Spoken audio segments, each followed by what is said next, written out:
I am talking about genuine peace, the kind of peace that makes life on Earth worth living. History is filled with events that defy explanation. A man was struck by lightning 7 times and survived. A novel that predicted the Titanic disaster 14 years before it happened. A man named Joseph caught falling babies twice in the same spot. Some coincidences are so perfect they seem planned.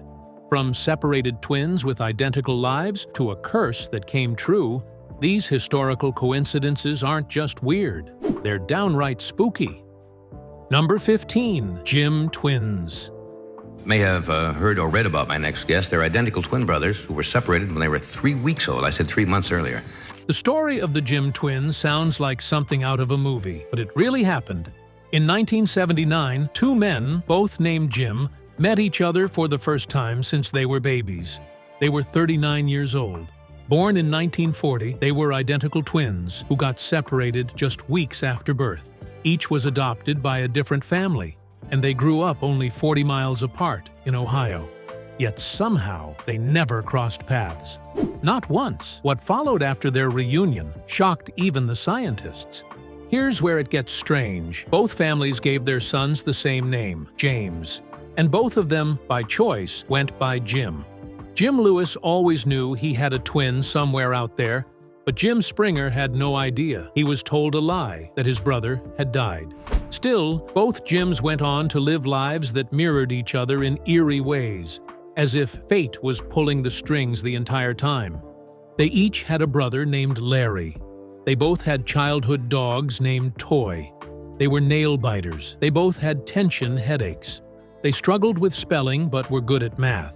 In school, they showed the same knack for mechanical drawing and block lettering. And then they grew up and picked nearly the same jobs. One became a security guard, the other a deputy sheriff. Their love lives were just as strange. Both first married women named Linda, then both got divorced. Then both married women named Betty. Each had a son. Moreover, they were both chain smokers. Both preferred Salem cigarettes. Both drove Chevrolets. Both liked woodworking. And when they went on holiday, they picked the same beach in Florida. They even stayed just 3 blocks apart, but they never saw each other. At age 37, Jim Lewis went looking for his brother.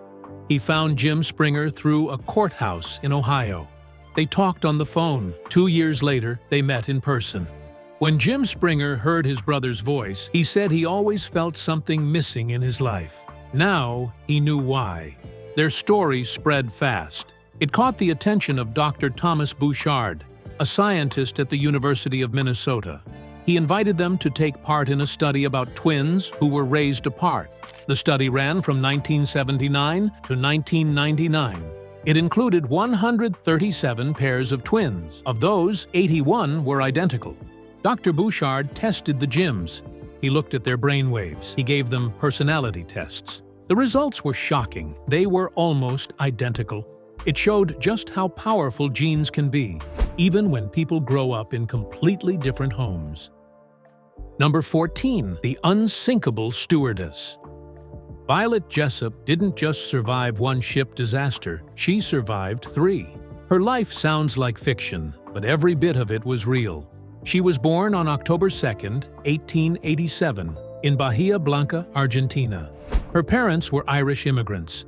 As a child, she caught tuberculosis. Doctors didn't think she'd live, but she did. That was the first time she beat the odds. When her father died and her mother got sick, Violet had to earn for the family. At 21, she became a stewardess on ocean liners. She tried to look plain so she would get hired more easily. 1908, she joined the White Star Line. Her first big scare came in 1911. Violet was working on the RMS Olympic. It was the largest ship in the world at the time, 882 feet long. On September 20th, Olympic collided with a British warship called HMS Hawke. The crash tore through Olympic's side. The ship didn't sink, but it was badly damaged. The Hawke's sharp bow had to be rebuilt. Olympic was taken out of service for repairs, which delayed work on its sister ship, Titanic. 7 months later, Violet was working on Titanic. She boarded on April 10, 1912. She was 24. 4 days later, the ship hit an iceberg. It was chaos. Violet was told to help calm passengers who didn't speak English. She was put in lifeboat 16. Just before the boat dropped, an officer handed her a baby. She held the child tight as the lifeboat dropped into the dark, icy water. She remembered the screams, about 1,500 people crying out, and then silence. When the Carpathia rescued her, a woman came and took the baby without saying a word. Violet never knew who they were. But her story didn't end there. In 1916, during World War I, Violet was a nurse on the HMHS Britannic. It was another White Star ship, meant to be even safer than Titanic. On November 21st, Britannic hit a mine in the Aegean Sea. It sank fast, just 55 minutes. Violet got in a lifeboat, but it was pulled toward the ship's spinning propellers. At the last second, she jumped. The propellers shredded the boat she had just left. She hit her head underwater, but managed to survive. 30 people died that day. Over 1,000 survived, thanks to new safety rules made after Titanic. Violet lived through all 3 disasters: Olympic's crash, Titanic's sinking, and Britannic's explosion. People called her Miss Unsinkable. She kept working at sea for years. In the end, she settled in Suffolk, England, and died on May 5, 1971. Number 13. Lincoln and Kennedy. Abraham Lincoln and John F. Kennedy were killed almost 100 years apart, but the strange links between their lives and deaths still leave people shocked. Lincoln was shot on April 14, 1865. He was watching a play at Ford's Theater in Washington, D.C. He was sitting in Box 7 when John Wilkes Booth walked in and shot him in the back of the head. Kennedy was shot on November 22, 1963. He was riding in the 7th car of a motorcade. The car was a Lincoln Continental. It was made by the Ford Motor Company. He was passing through Dealey Plaza in Dallas when Lee Harvey Oswald fired. Kennedy was hit in the head, just like Lincoln. Both shootings happened on a Friday. Both presidents were with their wives when it happened. Mary Todd Lincoln and Jacqueline Kennedy were right beside them. Both women were left in shock. In both cases, another couple was with them, and both times the other man was hurt. Lincoln's guest, Major Henry Rathbone, was stabbed by Booth. Kennedy's guest, Texas Governor John Connally, was shot and wounded. The parallels go even deeper. Lincoln was elected to Congress in 1846. Kennedy was elected in 1946. Lincoln became president in 1860. Kennedy became president in 1960. Both men lost a child while living in the White House. Lincoln's son Willie died at age 11.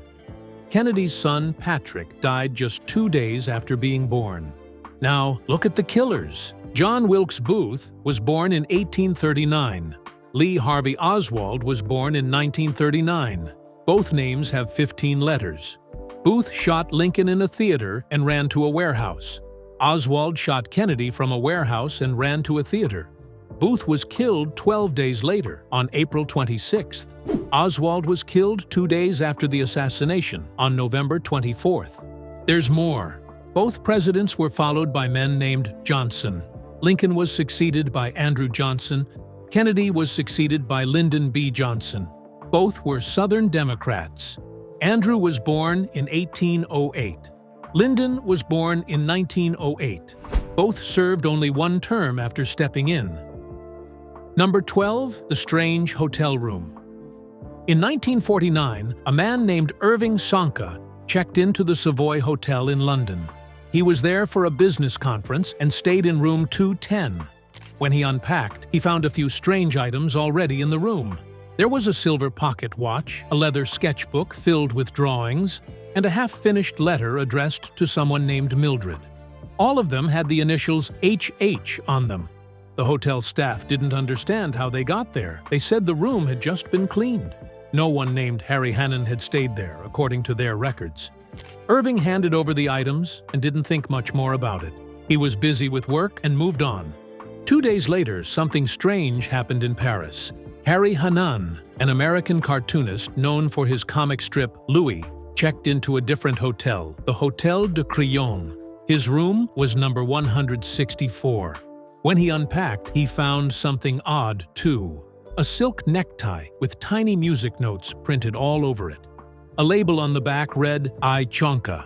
He thought maybe someone forgot it, but the hotel clerk told him no one by that name had stayed in that room for weeks. 3 days after that, both men ended up at Heathrow Airport. Their flights were delayed, and they sat next to each other by chance. They started talking. Irving mentioned the weird watch and sketchbook he had found.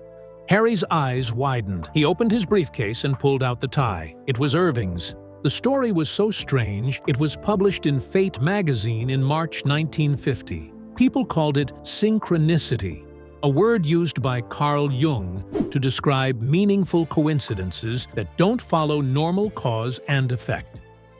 Number 11. Edgar Allan Poe's prophetic cannibalism tale.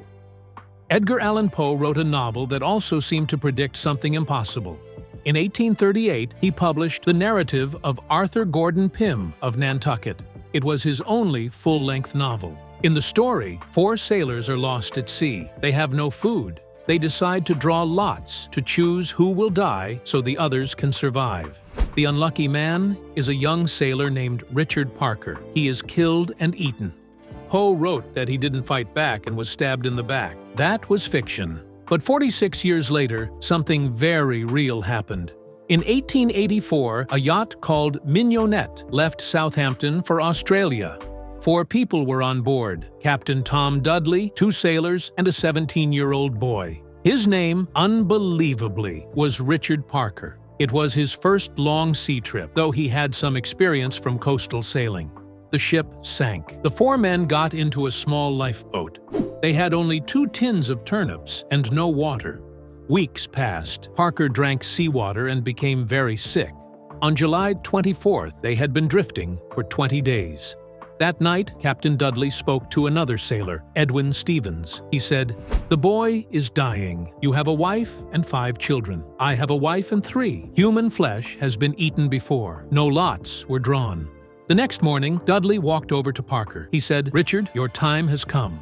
The boy replied, "What, me, sir?" Dudley answered, "Yes, my boy." Then he killed him with a penknife. They collected his blood in a chronometer case. They drank it. Then they ate his liver and heart. They cut meat from his legs. On the 5th day, July 29th, they were rescued. The case became famous. In court, Dudley and Stevens were sentenced to death, but they only served 6 months in prison. The story might have been forgotten. But in 1974, a man named Nigel Parker, descendant of the boy, wrote a letter. He told author Arthur Koestler about the link between Poe's book and the real story. Koestler was so shocked, he published the letter in the Sunday Times. Number 10. The Hoover Dam's father-son tragedy. In 1921, a man named John Gregory Tierney was working near the Colorado River. He was helping survey the land for a future dam. On December 20th, a flash flood came out of nowhere. It swept him away. His body was never found. He was the first person to die in what would become the Hoover Dam project. His wife never gave up looking. Whenever bones were found, she asked if it was him. The death hit the workers hard. A newspaper reported that 15 men quit after the accident, but the work continued. Years later, John's son, Patrick Tierney, grew up. The Great Depression hit, and jobs were hard to find. So Patrick did what his father had done. He went west and joined the Hoover Dam project.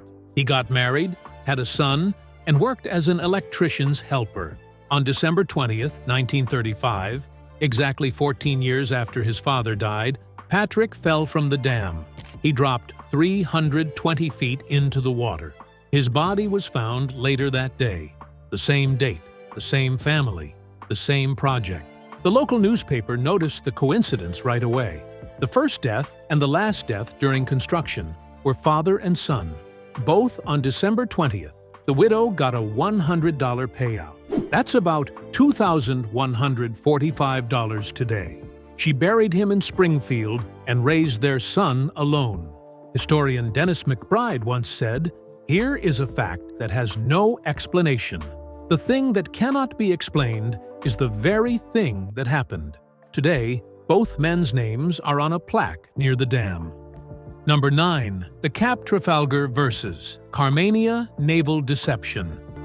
In the early weeks of World War I, something happened on the ocean that seemed like it was made up. On September 14, 1914, two huge ships met near a remote island in the South Atlantic. One was German, one was British. Both had been passenger liners. Now they were warships. But here's where it gets strange. The German ship, called Cap Trafalgar, was disguised to look like the British ship Carmania, and somehow it ran into the real Carmania. Cap Trafalgar had only been sailing for a year before the war started.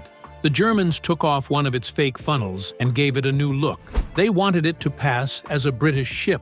The goal was simple: trick British ships into coming close, then surprise them with guns. The real Carmania had also been turned into a warship. It had 8 4.7-inch guns and was now under the command of Captain Noel Grant. It had orders to patrol the area and look for German ships using the small island of Trinidad as a secret base. That morning, Carmania saw smoke on the horizon. It followed the trail and found Cap Trafalgar taking on coal near the island. Neither ship knew what was about to happen. What came next was a pure twist of fate. The fake Carmania had run straight into the real one. Both ships pulled away from the island to give themselves room. Then they turned toward each other. Carmania fired first, but missed. Cap Trafalgar hit back hard. For the next 2 hours, both ships fought at close range. Not from far away like modern warships. This felt more like something from the old days: close combat, fire, and smoke. Number 8. The incredible poker game coincidence. It was 1858. A man named Robert Fallon was winning big at poker. He had $600 in front of him, worth about $20,000 today. The other players weren't happy. One of them said Fallon was cheating. No one knows exactly how, but the man pulled out a gun and shot him dead right there at the table. Fallon's body was dragged away, but the game wasn't over. The players wanted to keep playing. They had a lot of money on the table, but they needed someone to take Fallon's spot. Still, no one wanted to touch his money. Back then, gamblers believed that if a cheater won money, it brought bad luck. They asked around. Most people refused. Then a young man walked in. He was offered Fallon's seat. He said yes. He was given Fallon's $600 to play. And just like that, his luck exploded. He turned the $600 into $2,200 in just a few hands. But then the police showed up. They arrested the killer. They said the money had to go to Fallon's next of kin. And that's when everything changed. They asked the young man his name. Then someone realized something shocking. He was Robert Fallon's son. They hadn't seen each other in 7 years. Fallon had left the family. The boy had no idea he was playing in the same seat where his own father had just died. He had unknowingly claimed his inheritance, one card at a time. Number 7. Tamarlains' Curse and Operation Barbarosa. It was summer in the Soviet Union in 1941. A team of scientists began digging up an old tomb in Samarkand, Uzbekistan. Inside was the body of Timur, also known as Tamerlane. He was one of the most feared conquerors in history. His wars killed millions. Stalin had ordered the tomb opened. The team moved in, despite locals begging them to stop. People said there was a curse. On the tomb were old warnings. One read, "When I rise from the dead, the world shall tremble." Another said, "Whoever opens my tomb will unleash an invader more terrible than I." The scientists opened the tomb anyway. They first removed the stones on June 16th. On June 19th, they opened Tamerlane's grave. People nearby said strange things happened. Lights failed. A terrible smell came out of the tomb. The team pushed on. 3 days later, on June 22nd, 1941, Hitler invaded the Soviet Union. It was the largest land invasion in history. 3 million Axis troops crossed the border. Cities were bombed. People died in the thousands. Some believed the curse had come true. Stalin heard about the coincidence. Even though he didn't believe in religion, he panicked. He ordered Tamerlane's body to be reburied with full Islamic rites. That happened in November 1942. What followed added more mystery. Just 5 weeks after the reburial, the Soviets won the Battle of Stalingrad. It was their first major victory. It changed the direction of the war. Some even say the plane that carried Tamarlains' remains flew over Stalingrad before heading back to Samarkand. Number 6. The Dennis the Menace Doppelgangers. On March 12, 1951, something strange happened. 2 comic strips, both called Dennis the Menace, were published for the first time. One appeared in American newspapers. The other showed up in a British children's magazine called The Piano. They were created by 2 different people who didn't even know each other. Hank Ketchum made the American version. David Law made the British one. They lived across the ocean from each other. But somehow, on the exact same day, they gave the world 2 different boys with the same name. The American Dennis came from real life. Hank Ketchum's 4-year-old son had destroyed his bedroom instead of taking a nap. Ketchum called him a menace. That gave him the idea for the comic. Meanwhile, in the UK, piano editor George Mooney heard a funny old song that said, "I'm Dennis the Menace from Venice." That line stuck in his head. He shared it with artist David Law, and that's how their version was born. In May 1951, the British Dennis got his look, a red and black striped jersey. And from there, the differences between the 2 Dennises grew even bigger. The American Dennis was blonde, cute, and well-meaning. He caused trouble, but it was never on purpose. He annoyed his neighbor, Mr. Wilson, and sometimes broke things by accident. But deep down, he was just a curious little kid. The British Dennis was wild. He had spiky hair and a wicked smile. He didn't just cause trouble, he planned it. He broke things for fun and played nasty tricks on adults. In 1953, the comic gave him a rival named Walter Brown. In 1968, he got a dog named Gnasher. Together, they made even more chaos. Number 5. Stephen Hawking's Pi Day passing. On March 14, 2018, the world lost Stephen Hawking. He died peacefully in his home in Cambridge at age 76. But it wasn't just any day. It was Pi Day, a number that means a lot in math. And it gets even stranger. That day was also the birthday of Albert Einstein. He would have turned 139. So Hawking died on the same day Einstein was born. 2 of the greatest minds in science, connected by a single date. And there's more. Hawking was born on January 8, 1942. That's exactly 300 years after Galileo died on January 8, 1642. Galileo was the father of modern astronomy. Hawking admired him deeply. It's almost like the universe picked those dates on purpose. People noticed right away. News of Hawking's death spread fast. Scientists, fans, and even space agencies like NASA pointed out the strange timing. Some joked that Hawking, who knew so much about time and space, might have planned it. Of course, that's just fantasy, but it added a cosmic feeling to his passing. 2018 also marked 30 years since Pi Day was first celebrated. A physicist named Larry Shaw started it in 1988. It was just a small event at first, but over time, Pi Day became a global celebration. Even the United States Congress made it official in 2009. NASA uses the day to solve real space problems, just the kind of thing Hawking loved. When he died on that day, people didn't just mourn. They felt like the universe had aligned in a strange, beautiful way. Number 4. The Human Lightning Rod. Let's talk about Roy Sullivan. He was born on February 7, 1912 in Virginia. He was a park ranger, and he holds a record nobody wants. He was hit by lightning 7 times and survived.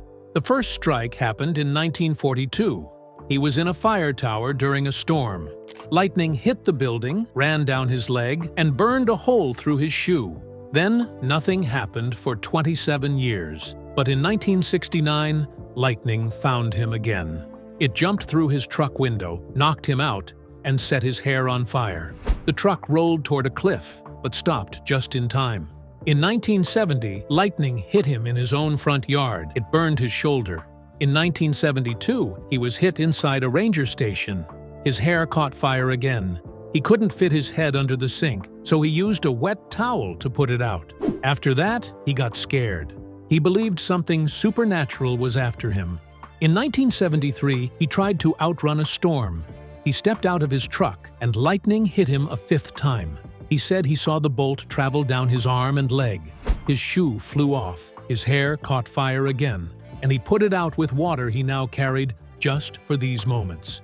Strike number 6 came in 1976. Number 7 hit in 1977 while he was fishing. It burned his head, chest, and stomach. Right after the last strike, a bear tried to steal his fish. Even then, he fought it off with a stick. But the damage wasn't just physical. Sullivan became terrified of storms. He hid in his truck when clouds formed. People started avoiding him. Even his wife was struck once while hanging laundry. He died in 1983. He was 71. It wasn't lightning that took him, it was suicide. Reports say it was because of heartbreak, not the strikes. But his story still feels impossible. Number 3. The novel that foretold the Titanic. In 1898, a man named Morgan Robertson wrote a novel called Futility. It was about a giant ship called the Titan. 14 years later, the Titanic sank in the North Atlantic. What's strange is that Robertson's story seemed to predict the real disaster almost perfectly. Robertson wasn't just a writer. He had spent about 10 years working on ships before turning to writing. That's why he knew so much about ships, how they worked, how they were built, and how they could go wrong. His book came out in January 1898. The ship in the story was called the Titan. It was described as the largest craft afloat. It was 800 feet long. The real Titanic, built years later, was 882 feet and 9 inches long, only about 82 feet longer. Both ships were triple-screw ocean liners. Both could carry about 3,000 people, and both could reach speeds of over 20 knots. The Titan in the story hit an iceberg in the North Atlantic. It was traveling in April at 25 knots. It sank. The ship was supposed to be unsinkable, but it didn't have enough lifeboats. The real Titanic also hit an iceberg in April 1912. It was going from Southampton to New York. It sank too. Over 1,500 people died. There were even more strange similarities. Robertson said the Titan had watertight compartments and was considered unsinkable. The Titanic was advertised the same way. Both ships ignored warnings about icebergs. Both were the pride of their fleets. After the Titanic went down, people started calling Robertson a psychic, but he didn't like that. He said, "No, I know what I'm writing about, that's all." Some experts, like Paul Heyer, say it wasn't magic. It was just that Robertson understood ships better than most people. Still, the timing and details were hard to ignore. Robertson died in 1915, just 3 years after his strange story became real. Number 2. The unlikely baby catcher of Detroit. Imagine this. You're sweeping the streets in Detroit, minding your own business. That's exactly what Joseph Figlock was doing in 1937. He worked for the city, cleaning alleys, and then, out of nowhere, a baby fell from a 4th-story window, right onto him. The baby was a girl. She landed on his head and shoulders. Both of them got hurt, but somehow both survived. The baby was rushed to the hospital. Figlock was stunned, but alive. Everyone said it was a miracle, but the miracle happened again. 1 year later, in 1938, Figlock was sweeping another alley. It was on East Canfield Avenue. A 2-year-old boy named David Glenn Thomas fell from a 4th-floor window. He landed on the same man, Joseph Figlock. This time, David broke his arm, leg, and shoulder. He also hurt his skull, but once again, Figlock broke the fall. And once again, both survived. Newspapers couldn't believe it. Even Time magazine wrote about it. They called him ubiquitous Mr. Figlock, the man babies kept landing on. Number 1. Eleanor Rigbys' posthumous fame. There's a girl named Eleanor Rigby. She was a real person. She was born in 1895 in Liverpool. At 35, she married a man named Thomas Woods, who was 17 years older. They couldn't have children. She died in 1939 from a brain hemorrhage. She was 44. Her grave was in the churchyard of St. Peter's Church in Woolton. That same churchyard became famous for something else. On July 6, 1957, 16-year-old John Lennon met 15-year-old Paul McCartney there. It was the beginning of the Beatles. They often walked through that graveyard. They passed Eleanor's gravestone again and again. In 1966, Paul McCartney wrote a song called Eleanor Rigby. It became one of their biggest hits. It told the story of a lonely woman who died and was buried, and nobody came. McCartney said the name Eleanor came from an actress. He said Rigby came from a shop sign. He claimed the character was made up, but in the 1980s, someone noticed the real gravestone, Eleanor Rigby, right there in the same place where Paul and John had met. Paul said maybe he saw it and forgot. Maybe the name stayed in his head without him knowing. Then, in 2008, something else came out. A document showed that the real Eleanor had worked as a scullery maid in 1911. That piece of paper sold for £115,000. Paul still said the character was made up, but he didn't mind if people believed otherwise. If someone wants to spend money buying a document to prove a fictitious character exists, that's fine with me, he said.